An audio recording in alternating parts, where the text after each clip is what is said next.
লোক এলো, এসে মৌমাছির চাকটা কেটে নিয়ে চলে গেল।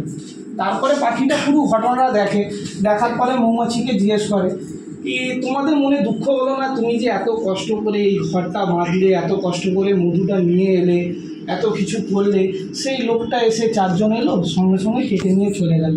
তখন মৌমাছিটা পাখিকে বলছে দেখুন, সে আমার ঘরটা কেটে নিয়ে চলে গেল, কিন্তু আমার মধ্যে যে ট্যালেন্টটা ছিল সেটা সে নিয়ে যেতে পারেনি। যে ঘরটা আমি একবার বাঁধতে পারবো, সেই ঘরটা আমি 10বারও বাঁধতে পারবো, 10বারই কেটে যেতে পারবো। আরও অনেক কিছু দেখানো হলো, কিন্তু এটা মানে কে বলেছিল বলুন? হ্যাঁ, এই কথাটা কে দেখিয়েছিল ওখানে, কার কাছে? পলাশ স্যার ওখানে যে ছবি প্রজেক্টরে দেখাচ্ছিলেন, আর ওখানে শর্ট করে বোঝালেন, যেটা আমি বুঝতে পারলাম, আমি আমার মধ্যে যেটা বুঝতে পারলাম কি সে আমাকে কি বোঝাতে চাইছেন ওই ছবিটা দেখিয়ে। আরও অনেক কিছু দেখা গেল, আমি একটাই কথা বললাম, এতটাই বলি, আর পরে বলবো। Thank you. Thank you. তোমার জন্য বড় করে একটা হাততালি দেয়।